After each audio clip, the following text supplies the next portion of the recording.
With the Supreme Court weighing in on same-sex marriage, the question is, which way will it go? We're joined now by one pastor who has been very instrumental in speaking in favor, or I should say against same-sex marriage, and really speaking against the whole issue of people in terms of having, well, we'll let him talk about it. Pastor Bill Devlin is joining us here now. He is the pastor of the Right to Worship New York. I want to say that, first of all, good to have you back. Yeah, well, thank you. It's great to be with you today. Thank you for having me on and all your great viewers. I know we've talked a little bit about, I said, things that you're for, and you know, the things that you've been for. We've had you here on the show for other things before, the House of Worship and getting the House of Worship, you know, and having the ability to worship in public schools. But when it comes to the issue of same-sex marriage, you have this particular perspective, and let's well, you know, everybody knows it's in the Supreme Court. A couple weeks ago, there were two celebrated cases, one on Proposition 8 out of California, and then there was also a litigation against the Federal Defense of Marriage Act. So let me say from the get-go that, you know, we as Christian people, as pastors of faith, we love the LGBT community. We love them. We invite them to our churches. We want to be involved in their life. We want them to be involved in our lives. However, and they have a right here in America to live however they want. However, they don't have the right to redefine marriage for everybody. So, you know, this is an area of public policy disagreement. We love the opposition. We love those who oppose us, and we would hope that they would love us too. So, but we feel that marriage, as a public policy, as a federal or state mandate, should be defined as one man, one woman for life. Anytime our culture, Darren, has redefined marriage, we had no-fault, easy divorce 40 years ago. And what do we have? We have 21 million children that will go to bed tonight on this day without dad in the home. So children need a mother, children need a father, and that's the bottom line. And this is another redefinition of marriage. So our recommendation is that the federal government, state governments, they look at strengthening marriage rather than dissolving marriage and redefining marriage. People have defined marriage as, in this particular issue, as a civil right. Yeah. How do you argue that? Well, it's not a civil right. I mean, to say that marriage or marriage equality, same-sex couples having the right to marry is a civil right, it's not a civil right because homosexuality is based upon behavior. Skin color, it's not based upon behavior. I'm white, I'm always going to be white. You're black, you're always going to be black. Women, they're always going to be female. Men, they're always going to be male. So we would say a civil right is based upon unchangeable characteristics. So that's why African Americans, women have now the right to vote and have had here in this nation. But just because the Supreme Court says that something is right or a civil right, it doesn't make it right. Look at Roe v. Wade, 1973 decision, disastrous. 50 million unborn children aborted. What problem has abortion solved? And it's interesting, Darren, because the same folks that are arguing for the repeal of the Defense of Marriage Act and the repeal of Proposition 8, which was passed in a public referendum, in favor of marriage as one man, one woman. Community of color came out big time for that. The same arguments that are being used today are the same arguments that I heard back in the early 70s for the right to abortion. And I say, what problem has abortion solved? Domestic violence? No. Poverty? No. Discrimination against women? No. Objectification sexually of women in our culture? No. So abortion hasn't solved one problem. Same-sex marriage, even if the Supreme Court votes in favor, it's not going to solve any problems. So when you talk about the LGBT community and the church, talk about the relationship there. Is the relationship strained from your perspective between the LGBT community and the church, given the fact that there is this direct opposition to same-sex marriage? Yeah, well, I think what the problem is that the folks that are in favor of, as they call it, marriage equality, or same-sex marriage, they need to understand that I, as one individual pastor here in New York City, I love people. I want them to come be a part of our church life. But you know what?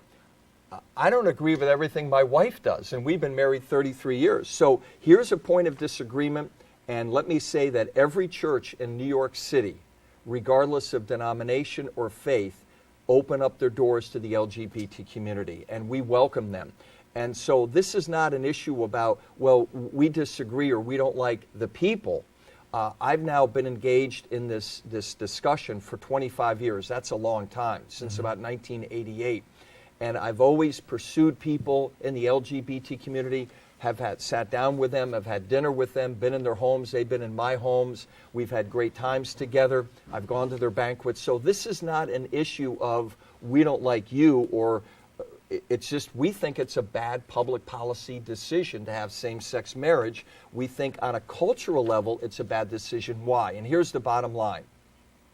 Every child has a right. Every child in America, Darren, has a right to a mom and to a dad. You know, I was orphaned when I was 15. Dad left home when I was a sophomore in high school. Mom dropped dead of alcohol poisoning 8 months later.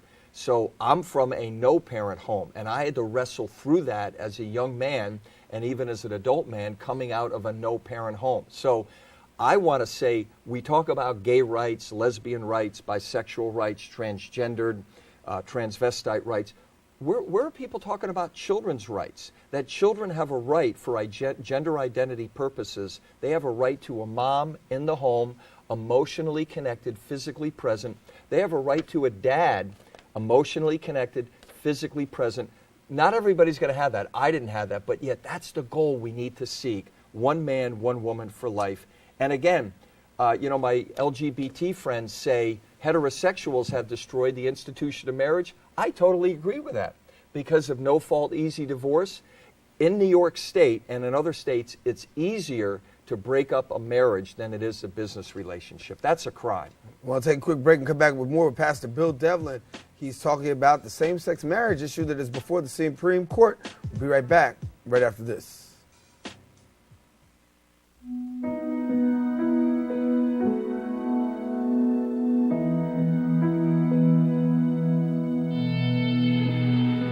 Every year, mothers lose their babies to gun crimes.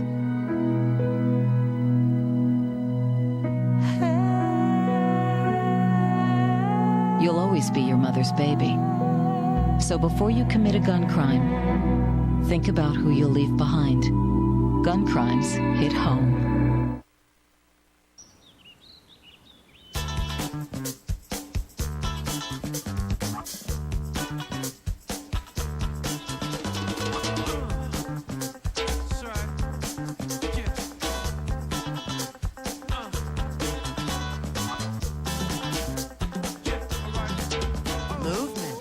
Along with weight loss, it's one of the many ways to fight osteoarthritis pain. For more information on managing pain, go to fightarthritispain.org.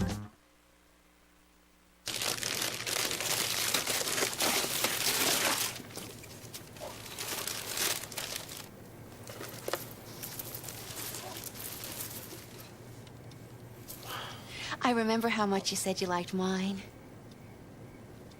Oh.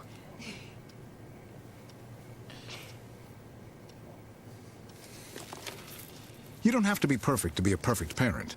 There are thousands of siblings in foster care who'll take you just as you are.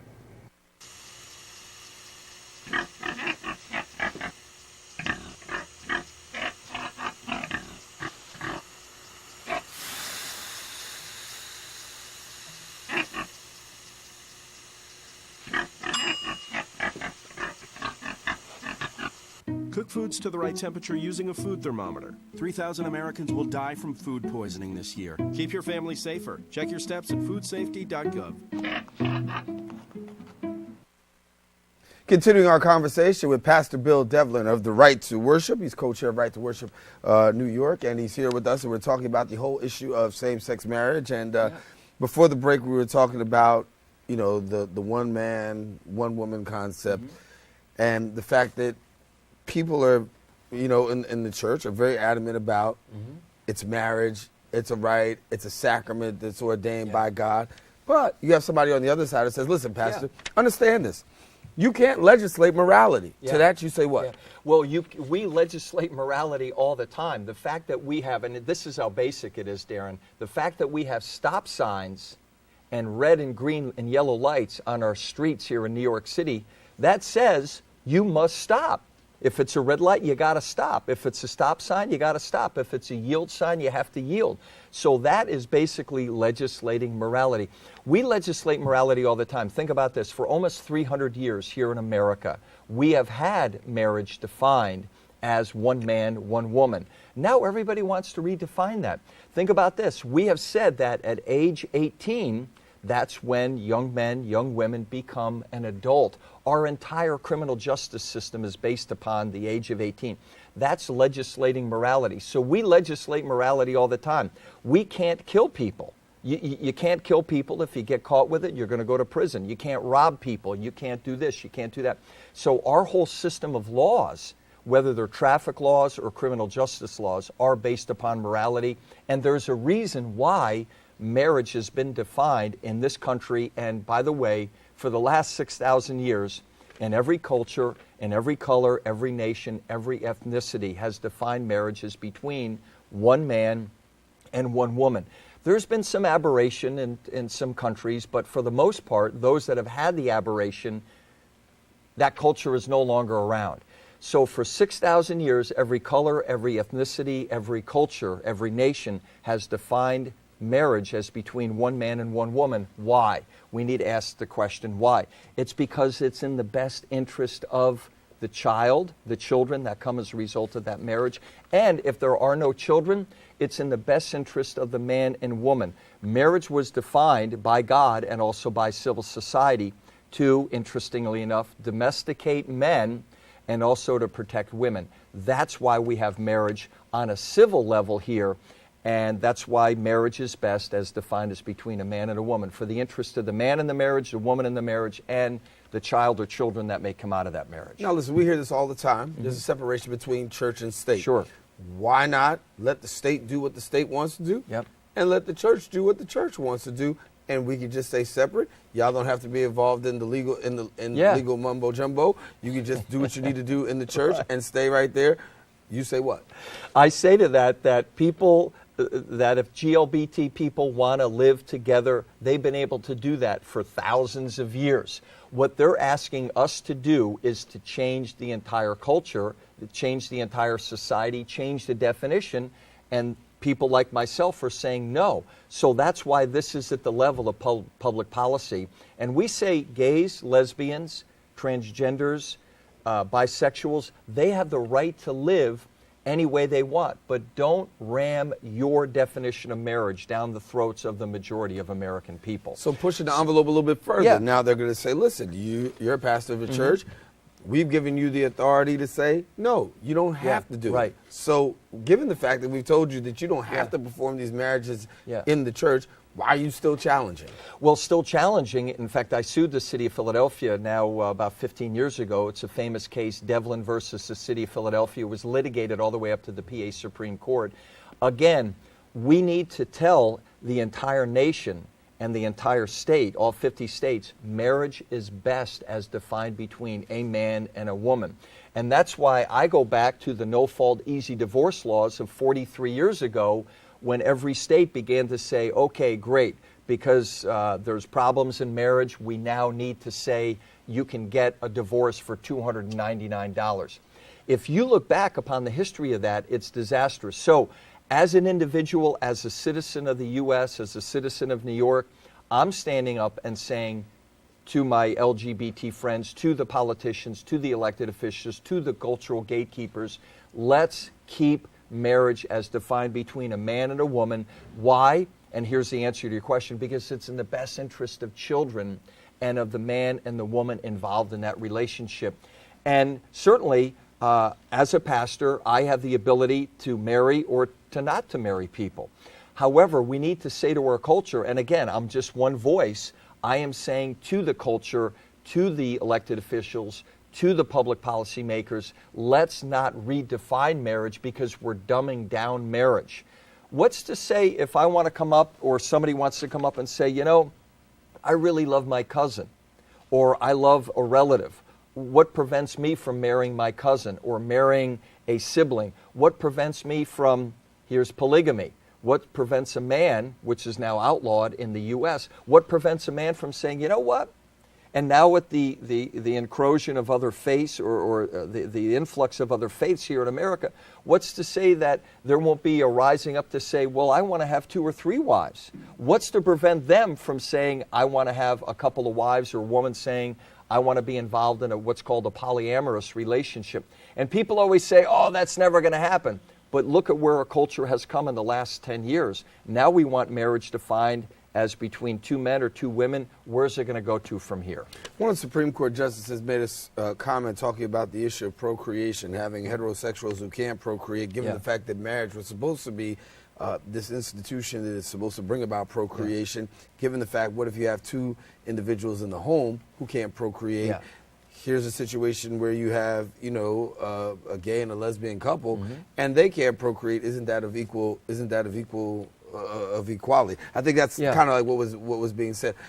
If you had the opportunity to talk to the Supreme Court justice who even brought that up, what would you say? Well, I would say child rearing, sure, it's a natural outgrowth or natural production of a man and woman having sex together. Yeah, you're probably going to have kids. My wife and I have 5 kids. We waited till we were married. So, but the point to be made is whether or not there are children that come as a result of that union, man and woman, the issue is not about procreation. The issue is what's best for the culture, whether you have children or don't have children. So what's best for the culture is that you have a man and a woman in a lifelong committed relationship. No-fault easy divorce promoted by heterosexuals has destroyed marriage. It has absolutely destroyed marriage. 52% of all marriages in America fail. That is a cultural failure, and I am just as adamant about not going back, but going forward and to say we need to now define marriage as 1 man, 1 woman, and make it harder for you to get divorced. So that's why there's 7 states in the union that now have a concept called covenant marriage, where they're encouraging couples that are getting married, you have to, and the state mandates this, you have to go get counseling. You have to be sure that this is the person that you want to spend the rest of your life with. So again, instead of redefining marriage, whether or not children are going to come, we need to strengthen marriage, Darren. That's the goal here, whether or not children will come out of it. And again, as far as children, what does it say to a child if 2 lesbians, or one of them is artificially inseminated, and a child comes forth, and that child, male or female, is raised by 2 mothers? What does it say about fathers in our culture? If 2 men adopt a child raised without a mother, what does that say to the women of our culture? What it basically says is that for 2 gay men, women are not important because mom is not in the home. To 2 lesbian women, what does it say? It says that men are not important in the home. And guess what? Everybody knows it's common sense. That's why I argue this issue from a common sense perspective, is that children have a right to a mom and a dad, bottom line. Got to use the word right. We'll be right back with Pastor Bill Devlin in just a second.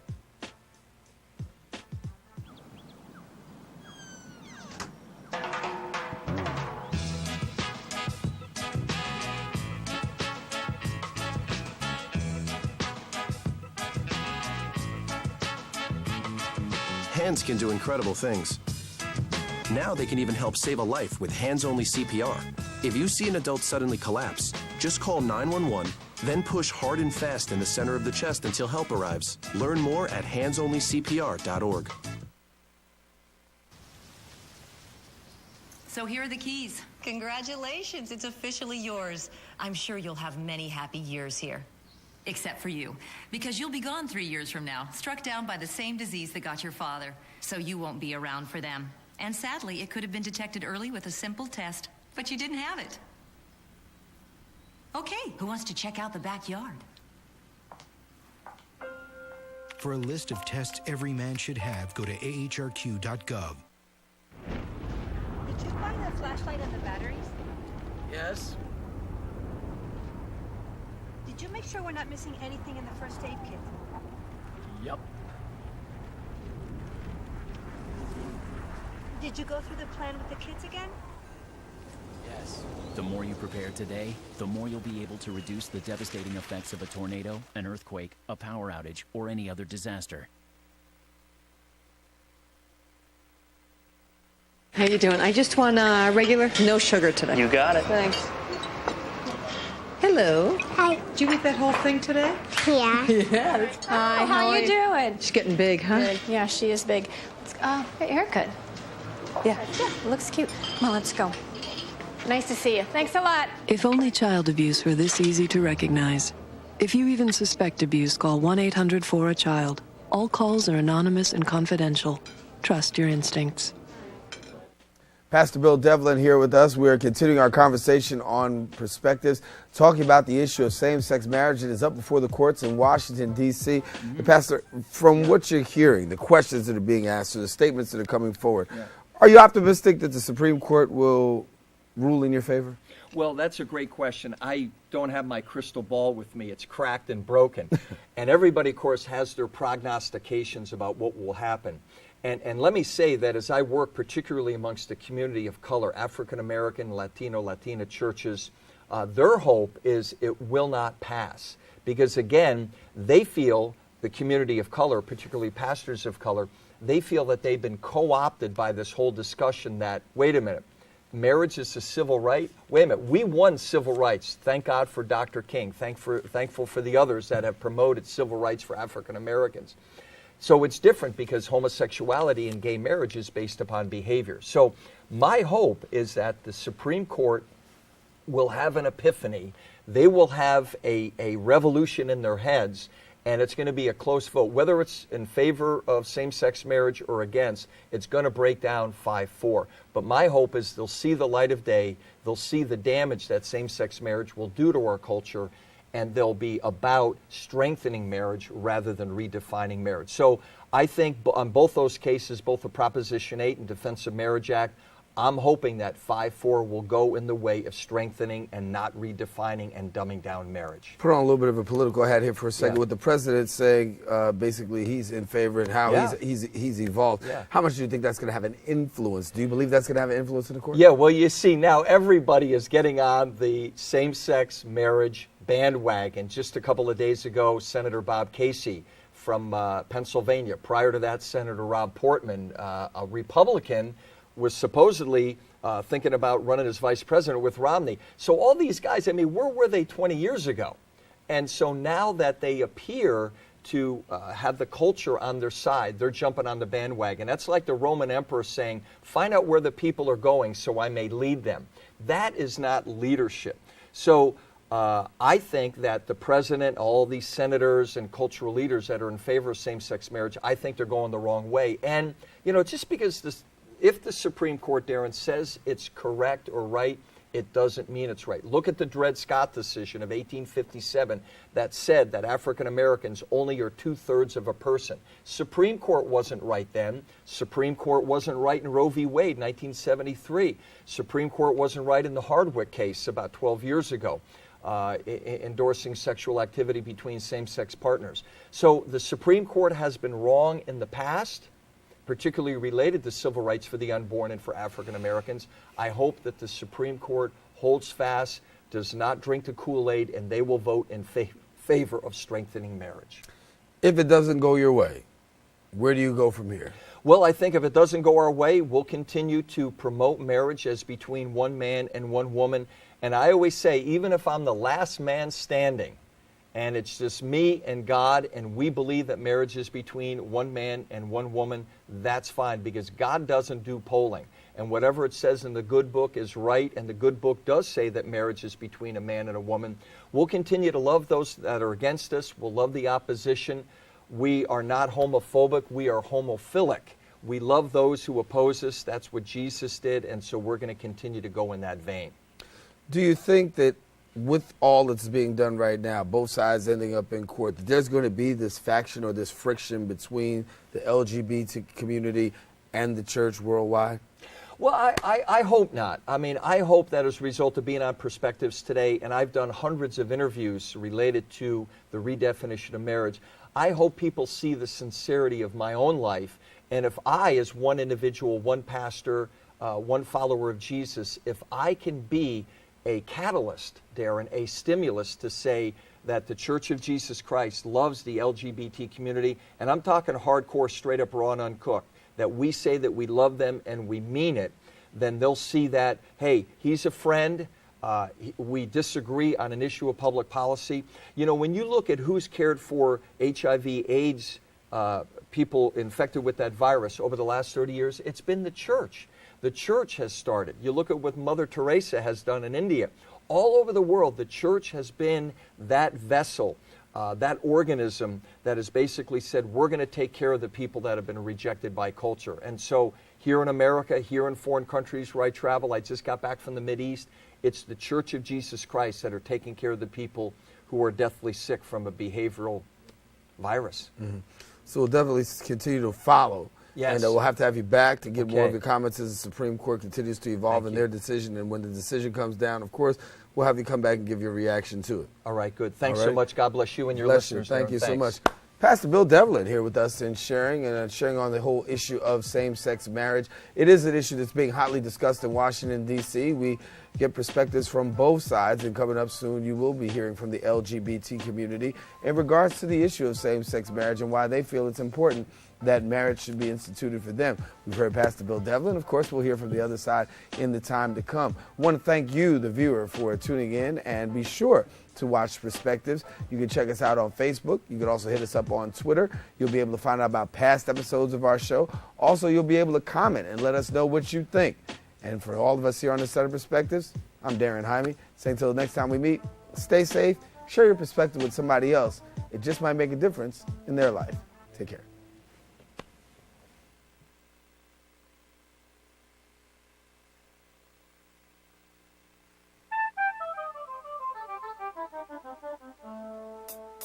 Thank you.